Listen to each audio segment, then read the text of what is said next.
Hello, everybody. Apologize for the mess in the background in my apartment. And this is Bridget, who will not sit still. So she's just going to sneeze on me while I read. This is the first live reading that I'm doing. I intend to try to do them once a week.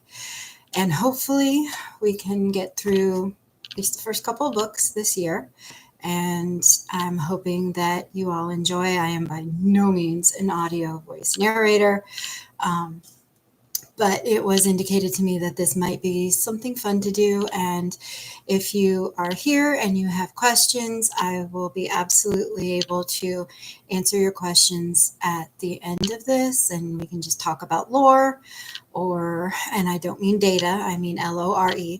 And we can go into depth as much as you guys want. So without ado, chapter 1 of Waking Up Dead, The Ghost of Detectives Past. When Detective Cadence Riley awoke, she had no idea where she was or how she'd gotten there. She found herself in some kind of waiting room. Disoriented and mildly panicked, she realized she didn't recognize the room and could not recall how or why she was there. She tried to find something familiar to lock onto, but the decor and the room's inhabitants were strange. Subconsciously, she reached for her badge. Her unease grew when she discovered it was not there, and as she moved, she couldn't feel the weight of her gun or its shoulder holster. As she leaped to her feet, the chair wobbled, threatening to topple over. She focused on those around her, attempting to find a common thread. The act calmed her. The others in the room were all different shapes and sizes, all different ages and ethnicities. There was a middle-aged black man clad in a utility worker's uniform. Beside him sat a young woman in a grocery store uniform. An older man wearing a hunting outfit occupied the corner, humming some random tune. They all seemed to wear the same expression on their face, their eyes glassy and their muscles relaxed. None of them seemed to notice her. "I am a cop," she reminded herself. She was not going to let panic rule her. Someone had to know where they were, right? She moved a couple of chairs down and took a seat next to the utility worker. Getting a solid grip on her emotions, she tried to sound congenial as she greeted him. "Hey, how's it going?" she asked. He didn't respond. He didn't even twitch. The man gave no sign that he'd heard her. "Hello?" she asked, waving her hand in front of his face. She looked around to see if anyone looked as if they had heard her. She waved her hands at them. No one acknowledged her. They all just kept staring straight ahead, their eyes glazed over and vacant. The older man in the corner just kept humming his tune. She got up and crossed the room, running her hands through her dark blonde hair as she went. This had to be a dream, right? A place she didn't recognize, no memory of how she got there, and nothing with her other than the clothes she wore. Absolutely had to be a dream. She leaned against the wall, refusing to sit back down with the vacant people. They gave her the creeps. This had to be the most ridiculous, pointless dream she had ever had. Nothing was happening in it. She crossed her arms over her chest and sighed, leaning her head back against the wall. She broke that pose only to see if she had her cell phone with her. Stranger things have happened in dreams before. Keeping her nerves in check, she reached into her pockets, one by one. She would be damned if she was going to appear as frantic as she felt. Alas, she did not have her phone, and so she went back to fuming at her subconscious for keeping her there. A door suddenly opened in the wall, which was remarkable because there hadn't been a door there before. Cadence straightened, eager to see what would happen. A somewhat harried-looking man emerged. He was one of those people who seemed ageless. He had graying hair, with some lines to his face, and his blue-gray eyes seemed to exude both youthful energy and wisdom. Cadence wasn't sure if he was 30, 50, or somewhere in between. A file folder was open in his hand. Osmond Snow was intently reading the description of the person he was there to retrieve. A 30-year-old woman of average height with an athletic build. The latter made sense given that she'd been an officer. Blonde hair and green eyes completed the list of things he needed to search out. He closed the file and examined those waiting. He then spotted her standing by the wall. "You wouldn't happen to be Detective Cadence Riley by any chance, would you?" "I cannot do a British accent. I apologize." he asked as his accent marking him as an Englishman. At last, her subconscious had decided to do something. She took a step towards him. I am. Oh, good, he sighed with a sigh of relief. He said with a sigh of relief. You woke up earlier than expected. I was afraid I'd lost you. That wouldn't do now, would it? I guess not, she shrugged. He beckoned for her to follow him, and she did. Once the door closed behind them, it again disappeared into the wall. She looked over, trying to figure out. He seemed to be someone who kept. I'm sorry, I skipped a line. Trying to figure out his age or anything else other than his obvious heritage. While not as physically imposing as some, he seemed to be someone who kept fit. Who are you? How do you know my name? Oh, I'm Osmond Snow. Pleasure to meet you, he replied, offering his hand to shake. She took the offered hand and shook it. Nice to meet you, but you didn't answer my second question. Where are we? Ah, yes. Well, why don't you come with me? I'll answer all your questions in my office. Cadence arched a skeptical eyebrow, but followed. Through rows of desks they went, passing by people who sat with headphones on and computer screens in front of them. She could see different things on the screens, but couldn't really make out what was being done on them. She held her questions, though, following Osmond Snow through the area to one of the many doors on the far left side of the room. He opened the door, which let them into a room that felt oddly familiar. The walls were a kind of pale cream or beige, the usual color office designers chose when trying to stay neutral, but not go with white. There were two desks facing each other. One was obviously his, with files and papers on it. The other was clear and didn't seem to belong to anyone. He gestured towards the empty desk as he closed the door. Have a seat. As he settled into his, he looked up at her. Has anyone told you your eyes are the most beautiful shade of jade? Cadence looked off, slightly embarrassed at his random compliment. Yeah, thanks. So, where is this place? At this point, Cadence assumed that she was dreaming. But hey, she thought, I might as well find out what my subconscious has cooked up for me this time. I suppose limbo might be the proper term, he said, and he shrugged, looking slightly embarrassed. Limbo. So, what? Waiting to come out of a coma or something? That made sense as to why she was dreaming at any rate, though she didn't recall being injured. Her brows furrowed as she realized she thought. Excuse me. Her brows furrowed as she realized that the more she thought about it, the harder it seemed for her to recall anything specific about recent days. Not quite, he said, and leaned forward, his icy eyes searching her jade ones. Detective Riley, I'm sorry to be the one to have to tell you this, but you're dead. Cadence sat there for a moment in stunned silence, then shook her head and laughed. Nice joke. Is this some kind of trick the guys put together? She momentarily forgot that this was supposed to be a dream and began looking around for cameras or people peeking in, getting their laugh, bless you, getting their laugh out of it. She was a bit discomfited to find no evidence of any of that. No joke, I'm afraid, Snow said. You've died, and this is a place for processing of sorts. Processing? For what? Heaven? Hell? Well, neither, to be honest. I don't want to get into the theological discussions about the existence of heaven or hell and what they are. All I can do is present you with the choice you now have. You can go into whatever kind of heaven or hell your own personal ideology and conscience creates for you, or you can stay here and help out. Once again, she tried looking for cameras or snickering cops. This had to be a joke. She started opening drawers in the vain hopes of finding some kind of recording device. The closing of the drawers became successively harder until she was yanking them open and slamming them shut. This is a dream. This is a joke, she kept muttering to herself over and over again. Detective Riley, I can understand you're upset, but really, you can understand, she yelled, jumping up to loom over him as he sat in his chair. Well, I'm so happy that you can understand. That makes me feel so much better. Neither sarcasm nor temper tantrums will help or change the situation. I don't care. I'm not dead. She crossed her arms over her chest and glared down at him as she remained standing, her expression daring him to gainsay. Snow opened the top file on his desk. You were kicked, he began. I am not dead. I don't care what that damn file said, she protested, interrupting him. And the impact of the kick threw you over the rail of the fire escape. You plunged 7 stories to your death. I didn't die, she yelled. This is just a dream, some stupid dream I'm having while I wait to wake up in the hospital with probably a few broken bones and a wicked headache. Snow was on his feet in an instant, his icy eyes hardening, going arctic. His voice, when he spoke, lost all of the softness and compassion that had given her the first impression of an English librarian. Do you want me to tell you that your head hit the pavement first?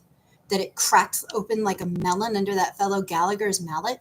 That your legs broke in so many places that they made a half circle out and away from your body? That, between the force of the kick and the impact of your landing, your ribs simply became bits of bone matter that lodged in your lungs like pebbles on the bottom of a stream? Because I could tell you all of that and more, but I really don't see how that's going to help the situation. I know it's difficult to come to grips with, but come to grips with it you must in order to make the decision that is now before you. Snow caught himself and straightened up, taking a deep breath. After a moment, he sat back down, leaving a stunned Cadence to slump back into her seat as well. I'm sorry, he said, after a moment, his voice softening once again. She nodded in silence, her mind spinning as she tried to get a handle on her thoughts and emotions. Okay, assuming you're telling the truth. Why am I dressed in my normal clothes? Aren't dead people supposed to wear robes or something? Snow relaxed back into himself and shook his head with a bit of a smile. No, you appear as you would normally. He gestured to her clothing. Your clothes are a mental image, a projection of your former physical self. Well, I'm glad that I can at least remember enough to project. Why am I having such a hard time remembering other things? She asked. That's a common side effect of dying. You'll get your memories back in time, I promise, though some you may wish had stayed lost.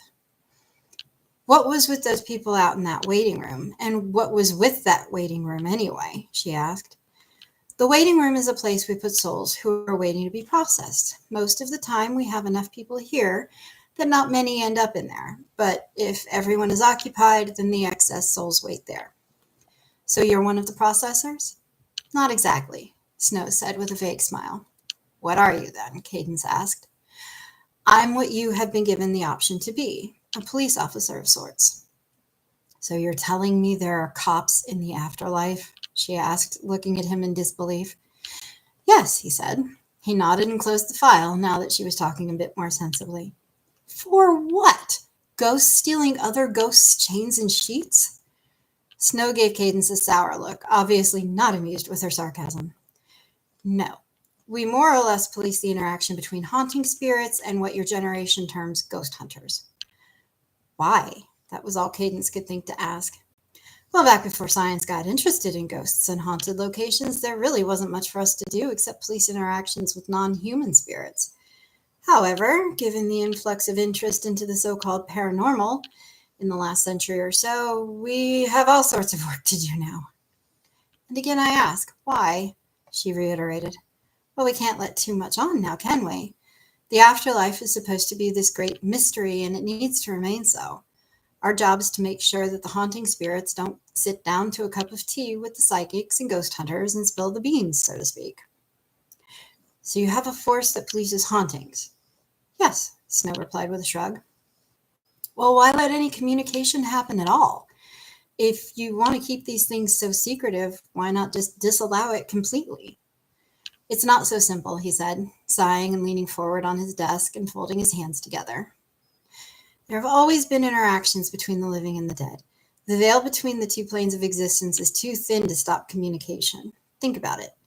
Stories of ghosts and demons and hauntings have been around for centuries, millennia perhaps, back before such things were even written down. Given the scientific development of the last few decades and human nature's drive to explain the unexplained, we've had to become a bit more proactive in making sure not too much proof gets out there. It still has to be a question of belief among people. It still needs to be something of a mystery. Cadence nodded, taking in that information. She pressed her lips together in a thin line as she tried to figure out what to ask next. She took a deep breath, trying to wrap her mind around it all. A million things were going through her head. ways to protest that this was actually happening, ways to accept it, attempting to recall her life and what had happened or what she had left undone. Oh God, she blurted out suddenly, my cat, he'll starve. In trying to remember, she had managed to get a glimpse of something. She'd seen her cat, a riot of black fur. He was rubbing himself up against her legs as she got home from work, meowing at her. Snow shook his head. Your partner has claimed him. He's well looked after. How do you know? We tend to know a lot around here, especially when processing the new arrivals. Now look, I can give you a night to say goodbye to loved ones or see special places once more, but that's all. I'll need a decision by morning. A decision on what? Cadence asked. On whether or not you want to continue making a difference being an officer of the law. A different kind of law. Or whether you would simply prefer to go on to whatever personal heaven or hell awaits you. Well, that's a hell of a choice, she said as she grumbled. No pun intended. It is, yes, he agreed, but a necessary one. I know thrusting this decision on you is asking a lot, but you have to move on, in one capacity or another. So if it's so all important that I move on, and I can barely remember my past, why do I need a night to say goodbye? Because as your memories come back, it will be important that you know you had one last chance to go home, to say goodbye to a friend. It helps ease your soul. Who or what do I get to say goodbye to? Well, you can say goodbye to your partner, your cat, the precinct, any place or anyone you wish to, but be careful, time is limited. Cadence nodded and took a moment to think. Where should she have Snow take her? To her home? Maybe. That might knock some memories loose, at least. To her precinct? Yes, it would be nice to say goodbye to her fellow detectives. She couldn't recall many specifics of her partner other than the knowledge that they had been good friends and his name. But she definitely wanted to say goodbye to him. What about family? She searched for a moment and then came up with at least one piece of knowledge, if not a memory per se. Her family was no more. They were all dead. She paused, brow furrowed. Are any of my family ghosts haunting spirits? He faltered. I don't have their files. I'm sorry. He looked down at the desk for a moment, moving her file aside. Cadence lifted a brow as Snow's body language and tone suggested he was lying, but she let it go for now. It sucks to say goodbye to people, especially if they can't hear me or answer me. I can help with that, at least for some of the living. The cat will be able to see you and hear you. He will? She asked, clearly surprised. Yes. You didn't really think that they looked so steadily at nothing, did you? No shit. He was looking at ghosts? Very likely, Snow said. Huh. Go figure. So how can you help with the people? I can let you talk to them through a dream. Really? How? Cadence asked, surprised. I'll show you when the time comes. I'm assuming you'll want to speak to your partner. Anyone else? No, no one else, she said, and shook her head. At least, I don't think so. I can't remember anyone else. But I'd like to stop by my home and the precinct. That won't be a problem at all. He watched her as she thought, and he knew she was trying to stretch her mind, to force herself to remember. Part of him wanted to help her, to open her file and let her go over it, let the memories come rushing back. But he knew that it was better to let her deal with this incrementally. It was an organic process, and rushing things often resulted in damage to the spirit. Well, I guess we should get a move on then, right? She asked, cutting into his thoughts. She had given up on trying to remember, trying to force her mind to recall what it could not. He saw the change in her face and recognized it for what it was. It was the resolution to get on with things, no matter what. It was something he was guilty of at times. He nodded. Right, he said as he rose. Let's go. And that is the end of chapter 1. There is nobody here. So I am going to hang here for about 10 more minutes. And if anybody comes in, if anybody wants to chat, I am open to questions, discussing lore, anything like that. So just let me know. And let's see. while I am waiting to see if anybody comes in, I am going to see if I can find a way to record this for future episodes. Because I am not tech savvy at all. Nope, that's a new. And next week, I'm hoping to do this. I really am hoping to do this weekly.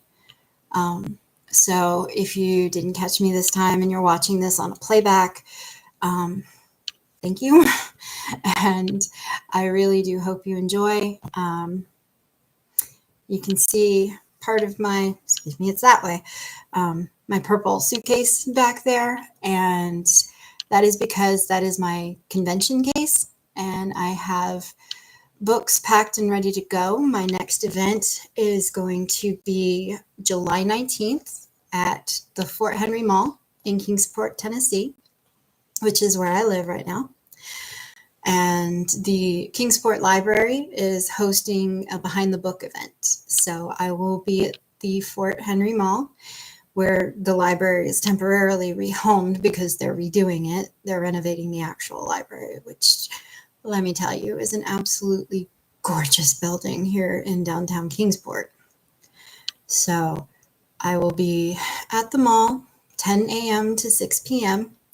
I will be selling all 5 of the Life After series, and I will be signing and I will be speaking on panels. It's going to be a fun day. I have no doubt about that. A lot of wonderful local authors. It's going to be a blast. And authors, when they get together, especially on panels, can get a little unhinged. If you have ever seen me live in a panel at Spooky Empire, Tampa Bay Comic-Con, any of those, you might remember that we get a little rowdy sometimes, depending on who's there. And I will not have my compatriot in Amanda Gedden with me, unfortunately, but soon. So that'll be fun. July 19th is Behind the Book Fest for the Kingsport Library. August 9th and 10th, I will be in Ozark, Alabama for the first time ever. And that's going to be for the Deep South Paracomic-Con. And that should be a really good time. I'm hoping it's going to be fantabulous. Tony Moran is going to be there. He's the first one who really got recognition for playing Michael Myers, other than like Nick Castle, who is the Shape. But when Laurie Strode takes the mask off in the 1978 original Halloween, that was Tony Moran. So he was the first face of Michael. It's going to be great seeing him, and there's going to be a ton of other people there. And I am looking forward to having a great time. And then I really don't have any other events after that this year. I've got a couple other things I'm doing. And that's going to be in September. I am going to be visiting with a friend of mine at the Great Smoky Mountain National Park.